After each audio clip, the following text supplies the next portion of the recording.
आप लोगों को हल कराया जाएगा। अध्याय नंबर 4 जो आप सब देख रहे हैं, जिसका नाम यहाँ पर बताया गया है, बताया कि आंकड़ों आंकड़ों का प्रबंधन। इसका संपूर्ण हल प्रिय विद्यार्थी मैं बताऊंगा। यह 8th ग्रेड अभ्यास पुस्तक क्लास 8 के लिए जो बुक है ना, उसी का। और दोस्तों, मैंने भी इसका भी मैंने अच्छी प्रकार से नोट से तैयार कर लिया, क्योंकि यहाँ पर आप लोगों को आसानी पूर्वक से सभी का हल एक एक करके बताया जा सके। तो चलिए प्रिय विद्यार्थी, आप लोग आगे की ओर प्रश्न एक में सिद्धांत के संपूर्ण और उसके एक भाग को दर्शाने वाला आलेखीय निरूपण क्या कहलाता है। आखिर ये अध्याय नंबर 4 का यह पहला प्रश्न जो पूछा गया था वही था। इसका डी वाला ऑप्शन से यानी पाई चार्ट हमें कहलाता है। क्या कहलाता है दोस्तों? Pie chart. डी वाला ऑप्शन से यहाँ पर आपको भर भी लीजिए पाई चार्ट। चलिए अब देखिए क्वेश्चन नंबर 2 में से फिर पूछा गया ना आखिरकार यहाँ कि संकेतों का प्रयोग करते हुए आंकड़ों का चित्रीय निरूपण। आखिरकार यहाँ पर कहा है कि आंकड़ों का चित्रीय निरूपण आपको क्या होगा। तो यहाँ पर होगा सी वाला, यानी कि चित्रालेख कहलाता है। यह क्या कहलाता है? चित्रालेख। सी वाला यहाँ पर आप लोग भर लीजिए और सी में। तो आइए दोस्तों, अब हम लोग देखेंगे नंबर 3। तो नंबर 3 में आखिरकार हमसे पूछा गया ना कि जब एक पासे को आखिरकार कहा कि जब भी एक पासे को फेंका जाता है तो 2 आने की प्रायिकता क्या है। तो देखिए, पासा जो होता है उसमें कुल आने की जो संभावना है वो हमारा 6 है। तो उसमें क्या है, 2 आने की जो संभावना है वो कितना, वो हमारा एक ही बार में वो 2 आ सकता है। तो इसलिए इसीलिए उसका जो संभावना है वो हमारा 1/6 होगा। वो हमारा कितना होगा, 1/6 होगा। ए वाला ऑप्शन बिल्कुल सही है। नंबर 4 में फिर पूछा गया है कि जब एक चलिए ये तो हो चुका है। अब यहाँ पर एक सेकेंड। हाँ, ये तो हो चुका है ना कि कहा है कि एक पास को ये वाला है, ये वाला सही है।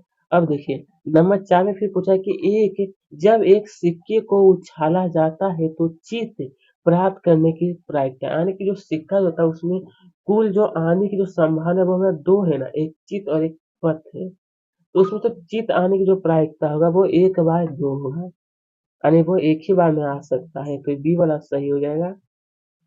चलिए आइए अब देखिए नंबर 5। देखिए ये जो था दोस्तों काफी थोड़ा सा लंबा प्रश्न है। क्या है कि राहुल, वरुण और अनिल एक रंगीन पहिए को घुमाने का खेल खेल रहे हैं।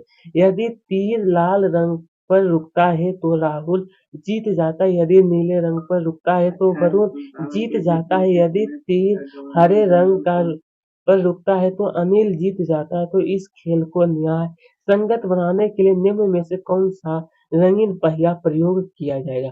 यहाँ पर देखिए आपको जो दिया गया है, इस तरह का आकृति दिया गया है। तो इसका ऑप्शन नंबर डी जो आप देखेंगे में बिल्कुल सही है, डी वाला। और यहाँ पर डी में आपको भर लेना है, ठीक है, अच्छी प्रकार से। चलिए हालांकि यहाँ पर थोड़ा सा आप लोग पेन से अच्छी प्रकार से भर लेना है, ठीक है, जो बॉक्स में जो दिया ना यहाँ पर। चलिए अब देखिए नंबर 6। अब देखेंगे तो 6 में से कहा कि एक थैले में क्या है, 5 लाल गेंदें, 3 पीली गेंदें। तो थैले के अंदर बिना देखे लाल गेंद प्राप्त करने की प्रायिकता। तो सबसे पहले आपको क्या करना पड़ेगा कि घटना के जो कुल परिणाम है वो 5 हमारा लाल है और 3 पीली, तो ये दोनों को जोड़ेंगे तो हमारा 8 आएगा ना। कुल घटना 8 है। तो अब क्वेश्चन में पूछा गया कि लाल गेंद प्राप्त करने की प्रायिकता। तो लाल गेंद कितना हमारा 5 है, यानी लाल गेंद प्राप्त करने के परिणाम 5 है। तो लिखना है आपको एक, इसका एक सूत्र होता है कि लाल गेंद प्राप्त करने की जो प्रायिकता है, सबसे पहले लिखेगा कि घटना होने के कुल परिणाम और घटना होने के कुल परिणाम। दोस्तों यहाँ पर थोड़ा सा कुल जो यहाँ पे आपको ये लग काट देना है, ठीक, सिर्फ ना कि घटना होने के परिणाम। यहाँ पर क्लियर, घटना होने के कुल परिणाम। तो घटना होने के जो परिणाम है वो हमारा 5 है, तो 5 और कुल परिणाम जो हमारा 8 है। तो इस प्रकार से लिखता है कि लाल गेंद प्राप्त करने की जो प्रायिकता है वो 5/8 होगा, ठीक है। इस यही आपको नोट कर लीजिएगा अच्छी प्रकार से। क्या कहीं पर कोई परेशानी आपको मेरे हिसाब से नहीं होता होगा। फिर कार्य नंबर 7 में कि जब एक पासे को फेंका जाता है तो निम्नलिखित प्रत्येक घटना की प्रायिकता ज्ञात कीजिए। कि 5 से बड़ी एक संख्या, एक पासे को काट फेंका जाता है तो 5 से बड़ी संख्या नहीं, सबसे छोटी अभाज्य संख्या सम संख्या। तो आइए प्रिय विद्यार्थी, ये सभी का हल मैं नीचे बता रहा हूँ आपको। सबसे पहले लिखना है कि हल, लिखना है कि पासे को फेंकने पर प्राप्त अंक जो क्या है 1, 2, 3, 4 और 5 और 6 होता है। यानी एक पासे में दोस्तों कुल जो संख्या है वो हमारा 6 होता है। तो क्या है, कुल परिणामी संख्या 6 हो गया। तो क्वेश्चन में एक में कहा गया था ना कि 5 से बड़ी संख्या, तो 5 से बड़ी संख्या क्या होगा, 6 ही है ना। एक 6 ही आ सकता है, तो अतः प्रायतः 1/6 होगा, क्योंकि 5 से बड़ा एक 6 होता है, जिसकी आने की संभावना एक ही है ना। तो 1/6 होगा। अरे 5 से बड़ी संख्या नहीं, अरे 5 से बड़ी संख्या नहीं, इसका मतलब हो गया कि 5 से नीचे यानी 1, 2, 3, 4 होगा। तो इसका जो प्रायिकता जो है 4/6 होगा, यानी कि आने की जो संभावना 4 है और कुल 6, तो ये लोग काटेगा। तो दो दूनी 4, 2 से कटेगा 4, 2 बार में 6 कट जाएगा 3 बार में, यानी 2/3 हो जाएगा ना। 2/3। फिर ये सबसे छोटी अभाज्य संख्या तो 2 हमारा है, तो प्रायिकता 1/6 होगा। तो सम संख्या जो होता है एक पासे में 3 होता है, यानी कि 2, 4 और 6 यानी 3 संख्या हो गया यहाँ पर 3 अंक, तो इसका हो जाएगा 3/6। ये दोनों को जब आप काटिएगा तो वह 1/2 बचेगा। इस प्रकार से इसका आप लोग हल कर लीजिए। चलिए फिर विद्यार्थी, अब यहाँ पे फिर पूछा गया क्वेश्चन नंबर 8 में कि निम्न दंड आलेख में अलग अलग शैक्षिक वर्षों में कक्षा 8 के विद्यार्थियों की संख्या दर्शाई गई है। तो कहा है यहाँ पर आपको दंड आलेख को देखकर निम्न प्रश्नों के उत्तर दिए। आपके वो बुक में दोस्तों इस प्रकार से दंड आलेख का चित्र दिया गया है। तो आपसे नीचे कुछ प्रश्न पूछा गया है, आप देखिए क्या है, कुछ कक्षा 8 के विद्यार्थी की संख्या दिया गया, शैक्षिक वर्ष ये दिया गया, मतलब कब है जो कि बच्चों की संख्या जो बढ़ोतरी हुई यानी वृद्धि हुई है। तो नीचे देखिए कुछ प्रश्न है। पहला प्रश्न है कि इस दंड आलेख द्वारा क्या सूचना दी गई है। तो इसका उत्तर देखिए नीचे लिखा है कि यह दंड आलेख निम्न शैक्षिक वर्षों में कक्षा 8 के विद्यार्थियों की संख्या दर्शाता है। ठीक है। उसका दूसरा प्रश्न है कि किस वर्ष में विद्यार्थियों की संख्या अधिकतम वृद्धि हुई। तो इसका हल यहाँ पर देखिए बताया गया है कि वर्ष 2004 और 5 में विद्यार्थियों की संख्या में अधिकतम वृद्धि हुई है। और तीसरा क्या है, किस वर्ष में विद्यार्थियों की संख्या अधिकतम है, किस वर्ष में। तो इसका लिखना है कि 2007 और 8 में विद्यार्थियों की संख्या क्या है, अधिकतम है। और देखिए चौथा प्रश्न जो दिया है इसका हल देखिए नीचे आपको कराया गया है। बिना कि यह असत्य है कि 2005 और 6 में विद्यार्थी की संख्या 2003 और 4 की संख्या की द्विगुनी है। असत्य का मतलब यह बिल्कुल गलत बताया गया है। इस प्रकार से आप लोग इनका क्वेश्चन नंबर 8 जो था इसका हल आप लोग अच्छे प्रकार से कर लीजिएगा। चलिए फिर मित्रों, क्या है कि निम्न निम्न द्विदंड आलेख में इसे हमें कहा कि आलेख में दो शैक्षिक वर्षों के अलग अलग विषयों से प्राप्त किए गए अंक दिए गए। पर द्विदंड आलेख को देखकर निम्नलिखित प्रश्नों के उत्तर दीजिए। ये देखिए आपको यहाँ पे कहा है कि एक विद्यार्थी द्वारा प्राप्त किए गए अंक, ये हमारा गणित, सामाजिक विज्ञान, ये दिया है विज्ञान विषय, अंग्रेजी और ये हिंदी दिया गया है। चलिए दोस्तों, अब नीचे में हमसे प्रश्न पूछा गया कि यह इस द्विदंड आलेख द्वारा क्या सूचना दी गई है। तो आप सबको लिखना है कि यह द्विदंड आलेख एक विद्यार्थी द्वारा वर्ष 2005 और 6 और 7 में निम्न विषयों में प्राप्त अंकों की संख्या, प्राप्त अंकों की तुलना क्या है, आपको यहाँ पर दर्शाया गया है। अब दूसरा प्रश्न जो दिया गया है, किस वर्ष में विद्यार्थी के प्रदर्शन में सबसे अधिक सुधार हुआ है। देखिए इसका हल नीचे बताया गया आपको कि गणित विषय में विद्यार्थी के प्रदर्शन में अधिक सुधार हुआ है। और ये 1 मिनट रुकिए आप लोग, ये 2 नंबर है। नंबर 3 में से फिर पूछा जाता है किस वर्ष में प्रदर्शन में गिरावट हुई, किस वर्ष में। तो देखिए ये जो आप देखेंगे ये 4 नंबर है दोस्तों, यहाँ पर थोड़ा सा टाइपिंग में मिस्टेक है, यहाँ पर 3 नंबर है। ठीक है, ये अंग्रेजी विषय में प्रदर्शन में गिरावट हुई है और ये 4 नंबर का हिंदी विषय में प्रदर्शन समान है। इस प्रकार से आप लोग हल कर लीजिए सभी का। आइए दोस्तों, अब यहाँ पर है दी गई सारणी में किसी किसी राज्य के खाद्यान्न उत्पादन को दर्शाया गया है। तो आंकड़ों को दंड आलेख में दर्शाइए।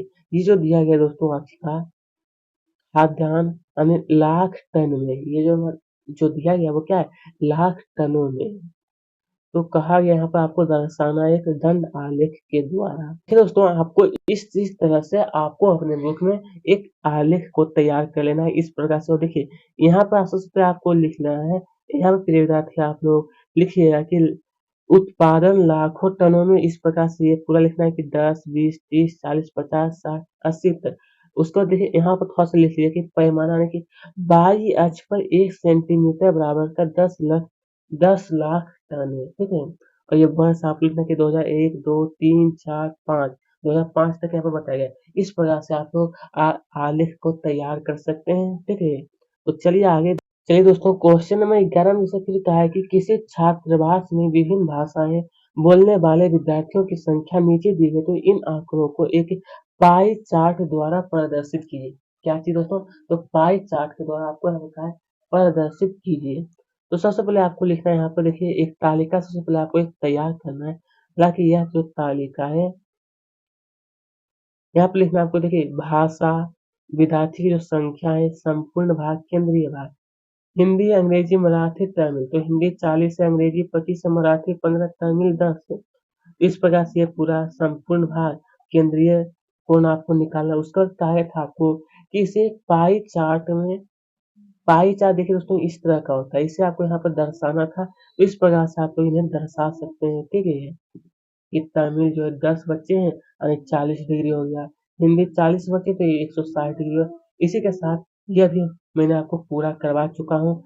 चलिए दोस्तों अब देखेंगे क्वेश्चन नंबर 12 फिर पूछा है कि 672 विद्यार्थियों के स्कूल आने जाने की विभिन्न साधनों को पाई चार्ट में दर्शाया गया है।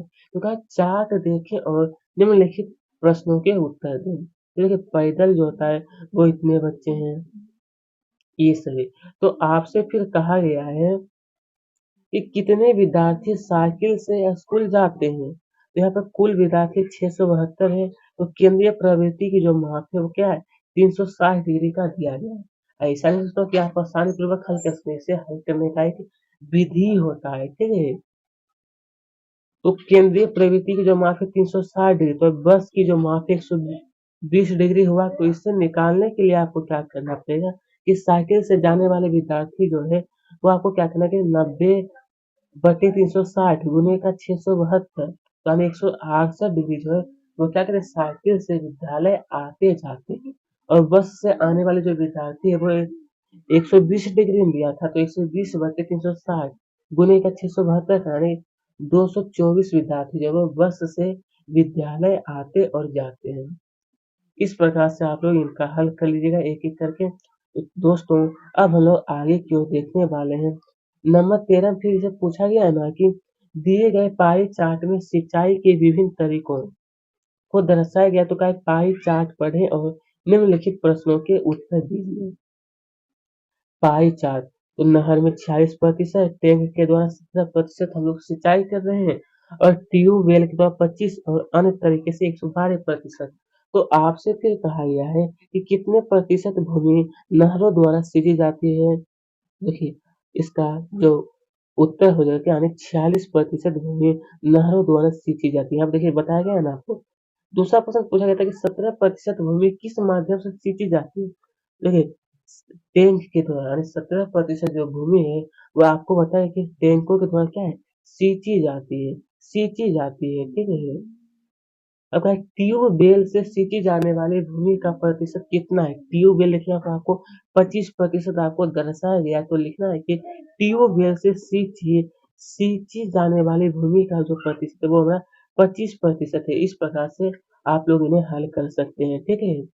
चलिए अब यहाँ पे फिर पूछा कि किसी व्यक्ति की मासिक जो आय है वो यहाँ पर आपको बताया कि 15,000 है। तो उसके द्वारा मासिक बचत को पाई चार्ट पर दर्शाने वाले त्रिज्य खंड का केंद्रीय कोण यहाँ पर आपको बताया गया है दोस्तों कि 60 डिग्री है। तो उसके द्वारा कितने मासिक बचत की गई या मासिक आय का कितना प्रतिशत है वो आपको हल करना है। तो आइए इस प्रकार से प्रिय आप लोगों को हल करना है। सबसे पहले लिखना है कि मासिक बचत बराबर का लिखना है आपको यहाँ पर केंद्रीय कोण बटे का 360 गुण। देखिए यहाँ पर आपको इस तरह से हल बताया गया है। केंद्रीय कोण यहाँ पर बटे में आपको इस तरह से करना है, ठीक है। नीचे में आपको यहाँ पर दोस्तों लिखना है 360 डिग्री और ये गुने में आपको कुल आए। अगर आप नहीं समझ रहे हैं तो मैं समझाने का प्रयास करता हूँ। ऊपर जो केंद्रीय कोण दिया है ना, केंद्रीय कोण, और नीचे में आपको 360 डिग्री इस तरह से लिखना है। और गुने में यहाँ पर कुल आय हो जाएगा। कुल आय इस तरह से यहाँ पर आपको दर्शाया गया है। ठीक है, उसके बाद फिर लिखना है 360 हो, सॉरी 600 बटे का 360 गुने का 15,000, यानी कि 2500 रुपया यहाँ पर निकला है। कितना? तो 2500 रुपये। तो अब यहाँ पर फिर पूछा कि मासिक आय का जो प्रतिशत निकालने के लिए वही करना है। मासिक बचत यहाँ पर बताया गया आपको कुल आय, कुल आय, उसके बाद गुने का क्या है, 100 आपको लिखना है। तो मासिक बचत कितना होगा? 2500 रुपये किया जा रहा है और कुल आय 15,000 है।